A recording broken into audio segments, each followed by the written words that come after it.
Good morning students. आज हम शुरू कर रहे हैं 10th class science lesson number 1 जो है केमिकल रिएक्शंस एंड इक्वेशंस, रासायनिक अभिक्रिया और समीकरण। हम इसको समझने के लिए हमारे जो डेली लाइफ है उससे कुछ एग्जांपल लेते हैं। जैसे अगर हमने दूध को फ्रिज में ना रखें, ऐसे रूम टेम्परेचर में रख दें गर्मियों में, तब क्या होता है। इसी तरह जो भोजन हम पकाते हैं उसमें क्या चेंज होता है।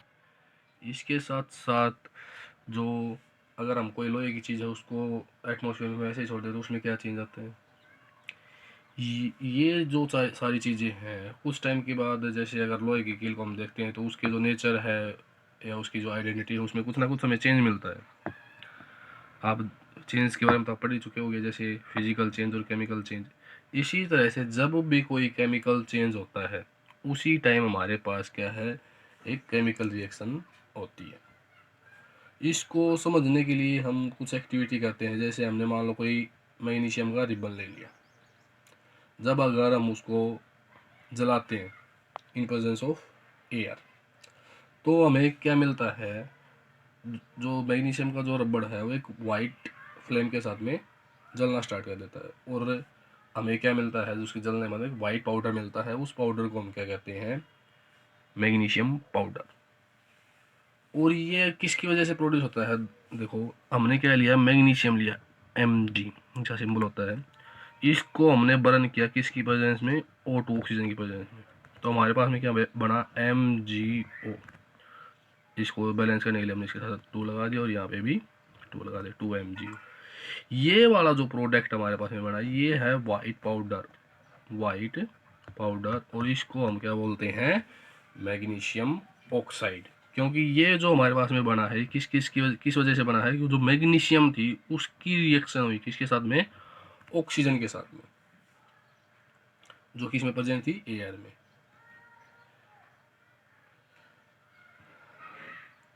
आगे इसी तरह से हम क्या ले लेते हैं, एक एक्टिविटी और देख लेते हैं। जैसे लेड नाइट्रेट ले लें किसी भी सॉल्यूशन ट्यूब में, उसमें पोटाशियम आयोडाइड डालें तो उसके बाद उसमें जो चेंज होता है। इसी तरह अगर हम क्या ले, जिंक ग्रैनुअल्स ले लें किसी कैनोनिकल फ्लास्क में और उसमें डाइल्यूट हाइड्रोक्लोरिक एसिड डालें या सल्फ्यूरिक एसिड डालें तो हम क्या देखते हैं कि उसके अंदर से कोई गैस बाहर निकलती है। इसी तरह से इन जो हमें एक्टिविटी बताई है इन सभी में क्या है, कोई ना कोई जो केमिकल रिएक्शन हो रखी है, चेंज उसकी, या तो उसकी स्टेट में चेंज आ रखा है या उसके कलर में चेंज आ रखा है या कोई गैस बाहर निकल रही है, उसके टेम्परेचर में कोई ना कोई चेंज आया हुआ है।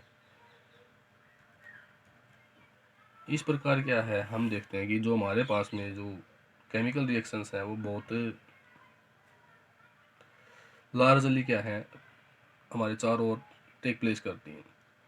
अब देखो केमिकल रिएक्शन के बारे में पढ़ लिया, केमिकल इक्वेशन क्या होती है, केमिकल इक्वेशंस।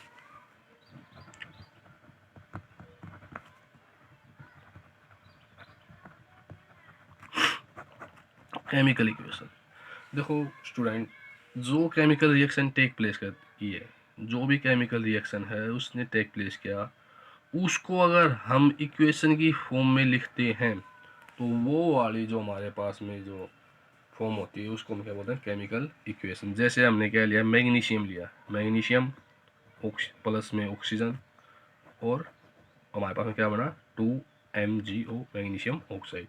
ये वाली जो हमारे पास में फॉर्म है इसको हम क्या बोलते हैं, उस केमिकल रिएक्शन की केमिकल इक्वेशन। इसको हम वर्ड की फॉर्म में भी लिख सकते हैं, सिंबल की फॉर्म में भी लिख सकते हैं। सबसे पहले अगर हम इसको वर्ड की फॉर्म में लिखें तो मैग्नीशियम प्लस में ऑक्सीजन क्या बनेगा, आगे बनेगा मैग्नीशियम ऑक्साइड। अब देखो ये वाला जो हमारे पास में जो चीज़ें हैं, जो हमारे पास में लेफ्ट हैंड साइड में, इसको तो हम बोलते हैं रिएक्टेंट। क्या बोलते हैं, रिएक्टेंट, अभिकारक। और ये वाला जो हमारे पास में राइट हैंड साइड में जो चीज़ है उसको हम क्या बोलते हैं, प्रोडक्ट। क्या बोलते हैं, उत्पाद, उत्पाद। ये अब हमारे पास में केमिकल जो रिएक्शंस है उसको बैलेंस भी किया जाता है। किस तरह से हम उनको बैलेंस करेंगे, किस तरह से हम केमिकल रिएक्शन को राइट करते हैं, अब मान लो हमें कोई भी केमिकल रिएक्शन दे रखी है, उसको हम बैलेंस कैसे करेंगे। हमने मान लिया हमारे पास में क्या दे रखा है, आयरन की रिएक्शन दे रखी है। हमने मान लिया कि आयरन की जो रिएक्शन दे रखी है, जैसे हमने ले लिया Fe प्लस में H2O, हमारे पास में क्या बनेगा Fe3O4 प्लस H2। यहाँ से देखो हम क्या देखते हैं कि हमारे पास में देखो Fe किसके लिए है, आयरन के लिए, H2 वाटर। हम देखते हैं यहाँ पे हमारे पास में आयरन कितने हैं, 3, यहाँ पे आयरन 1, यहाँ पे ऑक्सीजन 4 है, यहाँ पे ऑक्सीजन है 1, हाइड्रोजन 2, हाइड्रोजन 2। कोई भी जो रिएक्शन है उसको बैलेंस करना, कोई भी जो रिएक्शन है उसको बैलेंस करने का मतलब क्या होता है, उसमें जितने हमारे पास में मॉलिक्यूल्स लेफ्ट हैंड साइड में है उतने ही उसमें हमारे पास में नंबर ऑफ जो आइटम्स है वो हमारे पास में किस में होने चाहिए, राइट हैंड साइड में होने चाहिए। तो यहाँ से हम क्या देखते हैं कि हमारे पास में नंबर ऑफ आइटम्स आयरन के यहाँ पे लेफ्ट हैंड साइड में 1 है, राइट हैंड साइड में कितने हैं, 3 है, 3 है।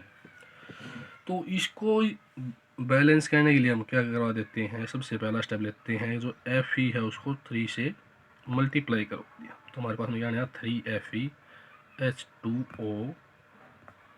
फर्स्ट स्टेप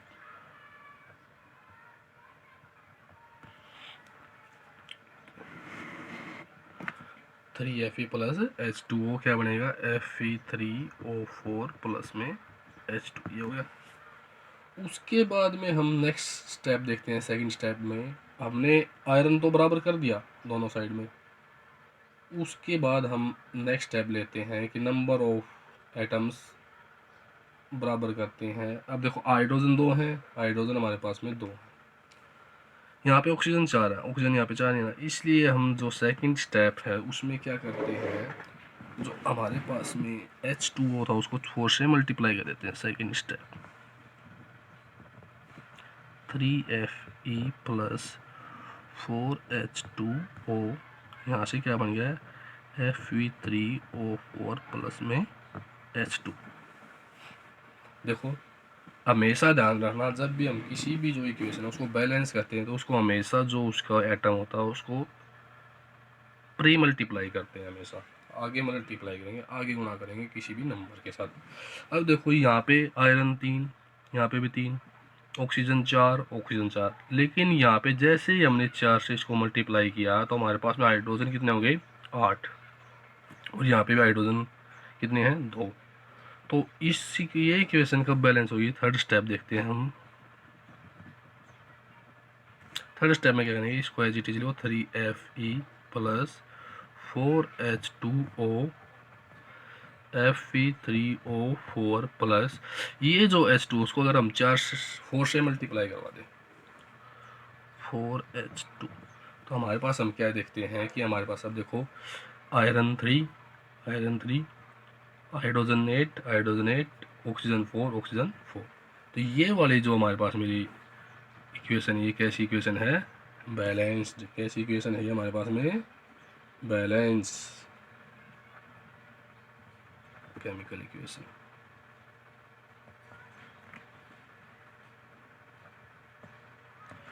ऐसे अगर आपको कोई भी और भी कोई रिएक्शन बैलेंस करनी तो आप इस तरह से करेंगे। इसके बाद में हम नेक्स्ट टॉपिक, हमारे पास में अगला जो टॉपिक है वो आता है टाइप्स ऑफ केमिकल रिएक्शंस, कि जो केमिकल रिएक्शन वो कितने टाइप की होती हैं। टाइप्स ऑफ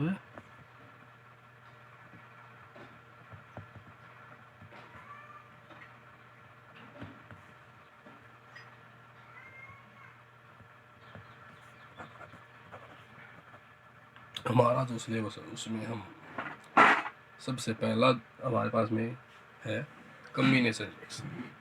पहला टाइप कौन सा है, एक एक करके पढ़ेंगे सभी टाइप्स के बारे में। सबसे पहले हम बात करते हैं combination reaction. First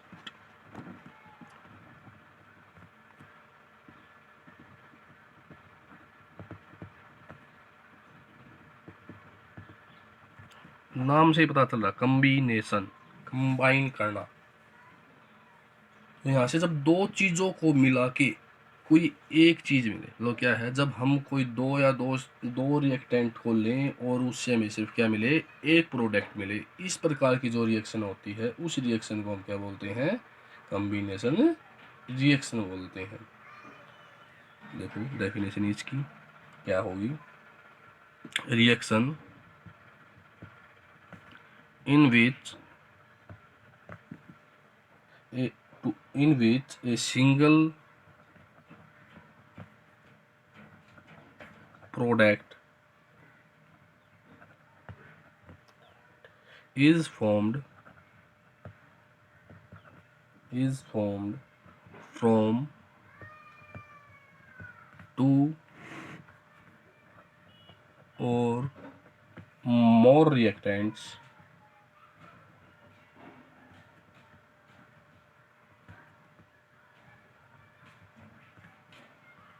is known as combination reaction।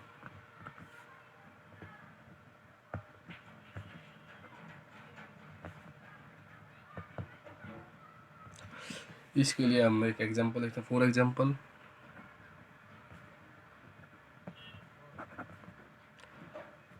हम ले लेते हैं कैल्शियम ऑक्साइड CaO, उसकी रिएक्शन करवा देते हैं वाटर के साथ। तो हमारे पास में हमें क्या मिलेगा, CaH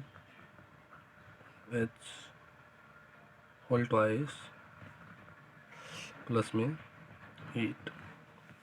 देखो यहाँ से हमने क्या लिए थे, दो रिएक्टेंट लिए और उनसे हमें क्या मिल गया, कि सिंगल प्रोडक्ट मिल गया। इस प्रकार की जो रिएक्शन होती है उस रिएक्शन को हम बोलते हैं कम्बिनेशन रिएक्शन। देखो जब हम कोई भी रिएक्शन लेंगे तो उसके साथ में हमारे पास में इसकी स्टेट लिखती है, क्या है, एस का मतलब सॉलिड स्टेट, ये हमारे पास में किस स्टेट में, लिक्विड में, इसलिए इसको हम किससे डिनोट करेंगे, एल से। ये हमारे पास सॉल्यूशन है तो इसको हम क्या करेंगे, ए क्या हो गया साथ में, और हीट रिलीज होती है। नेक्स्ट जो हमारे पास में इसका टाइप है वो हमारे पास में क्या है, सॉरी, डिकम्पोजिशन रिएक्शन। कौन सा है फ्रेंड स्टूडेंट, डिकम्पोजिशन।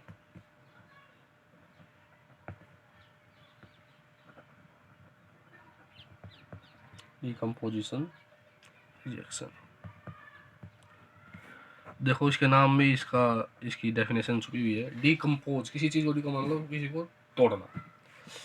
जब हमारे पास, देखो इसकी डेफिनेशन देखते हैं, ए reaction in which a single reactant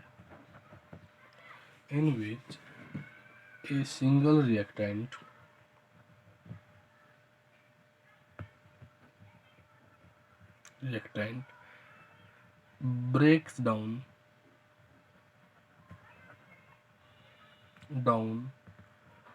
in two or more product,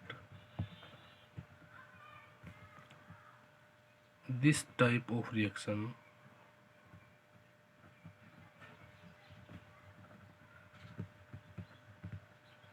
known as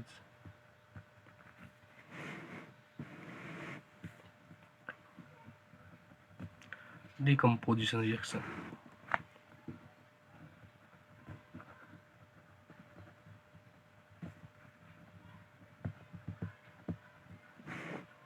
for example, हम एग्जाम्पल ले लेते हैं FeSO4 सॉलिड फॉर्म में। इसको जैसे ही हम क्या कहते हैं, हीट करते हैं तो ये हमारे पास में टूट जाता है, Fe2O3 प्लस SO2, ये गैस, और ये हमारे पास में किसमें है, सॉलिड, प्लस में ये वाली जो रिएक्शन होती है इस रिएक्शन को हम बोलते हैं डिकम्पोजिशन रिएक्शन। स्टूडेंट्स आज के लिए इतना ही काफ़ी है, आगे हम पढ़ेंगे कल इसके और टाइप्स के बारे में। उम्मीद है आप लोगों को ये वीडियो पसंद आई होगी। आपके लिए हेल्पफुल होगी। अगर आप लोगों को ये वीडियो पसंद आए तो इस वीडियो को लाइक करें, ज़्यादा से ज़्यादा संख्या में इसको शेयर करें और चैनल को सब्सक्राइब करें, और इस वीडियो को अपने दोस्तों के साथ भी शेयर करें ताकि वो भी घर बैठ के अपनी पढ़ाई को इस लॉकडाउन के समय में जारी रख सकें, उनका नुकसान ना हो। और बेल आइकन को दबाएं ताकि जैसे ही हम कोई भी वीडियो अपलोड करते हैं तो आपको उसका नोटिफिकेशन मिले और आप उसको उसी टाइम जाके देख सकें। जय हिंद, जय भारत।